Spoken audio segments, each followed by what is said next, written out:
Good evening, everybody. Today is the first day of presentation. Today, my topic is women's experience of livelihood in patriarchal culture. It is from the paper The African Literature.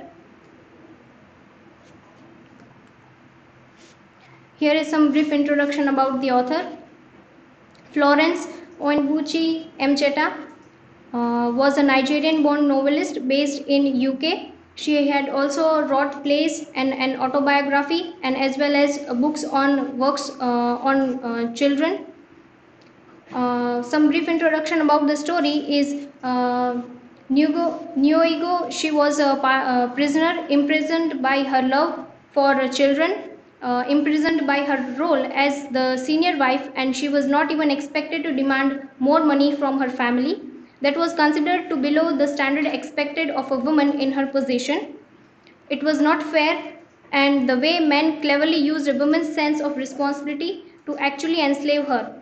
They knew that the traditional wife, like herself, would never dream of leaving her children. Here is the point of where women stand or the existence of women.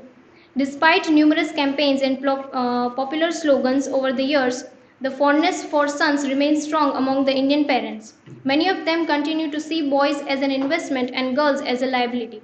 The preference for male child among Indian families has resulted in about 63 million women statistically missing from the country's population. This obsession with sons have led Indians to resort to female feticide on the massive scale. They also provide better nutrition and medical care for boys. And in some families also, they are openly celebrating the birth of a son, and while the birth of a daughter is not always greeted in the same manner. Here is why girls are unwanted and males only. A plethora of social, cultural, and economic factors contributing to this trend, a boy is widely viewed as an asset and a future breadwinner and a caregiver who will look after his parents and when they become old. A girl, on the other hand, is seen as a liability, and as parents are often pressurized to pay dowry when their daughters marry.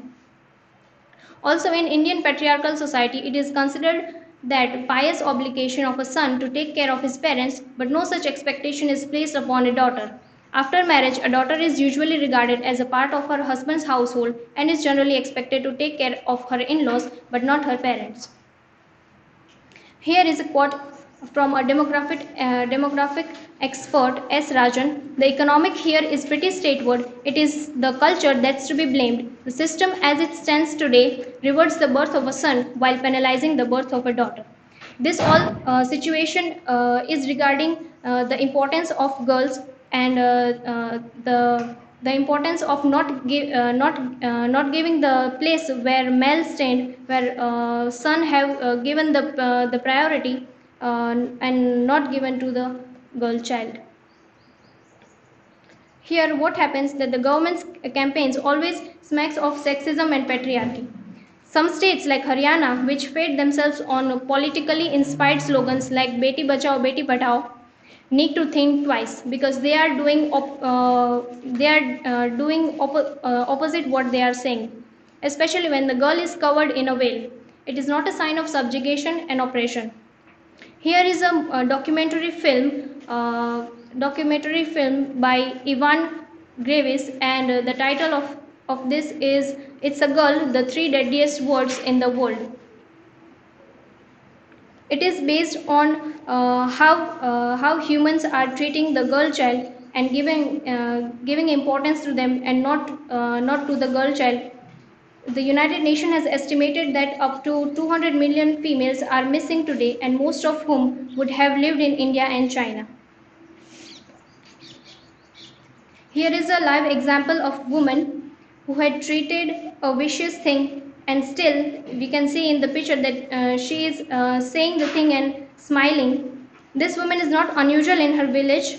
She and her neighbors explaining through a strange kind of laughter the myriad ways that they have dispatched their female children. One of the most common is the dampen of a piece of a cloth large enough to swaddle the child in, then lay the wet fabric over the baby's face so she can't breathe. Other options are to expose the child to the elements or to place her in a box near the river and walk away. Not only this practice is common in India, they are common throughout many countries and across many cultures. Here, one question arises that whom do we blame? Being made, burnt, killed in the name of religion is not history. The apparent progressive world we live in is still practices some horrific, brutal rituals. Some of them are what is done: partial or total removal of the external female organ using a razor and blade with or more often without the use of anesthesia. Where it is practiced. Practiced in around 27 countries in the sub-Sahara and Northeast Africa and a few Asian countries including India among the Bohra community. Why it is done? This ritual, which is done in the name of controlling a woman's sexuality, is seen as essential part of raising their daughters properly, in a way preparing for adulthood and marriage. Now the question arises what to do by this task. Here a way ahead is that against this backdrops it seems uphilling task for reform minded politicians and activists in India to bring about a change in the mindset and social values are desperately needed to tackle the problem of missing girls and women in India. These girls are being murdered at every stage of life, and those who survive are being subjected to every form of indulgence. However, tragic the poverty, it motivates such a thing, the fact remains. To deny it, to be too uncomfortable at look at this, and to be embarrassed to see it, it is a complicated thing in it. There is a problem so great that this kind of barbarism can be the solution, and salvation of these lives must become a priority for any people who dare call themselves civilized. Otherwise, Mother Teresa had said, the true poverty becomes our own, that any child must die in order for us to live the lives we wish. Thank you. These are my citations.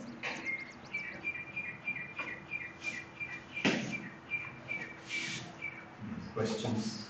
Okay, so Nandita, my question to you is, what according to you are the women's problem nowadays? Like which kind of problems women are facing nowadays?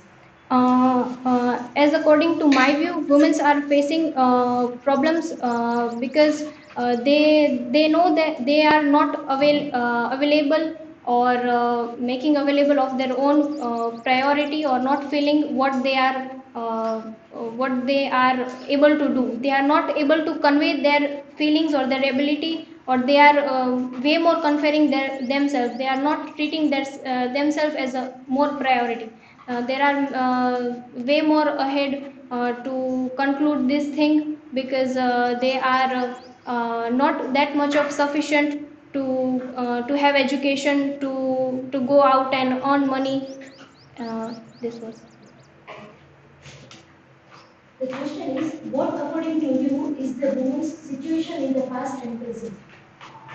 Uh, the situation of women in past was a little bit more diverse than what it is in today. Today we have a more wider sense of a social gathering, or we have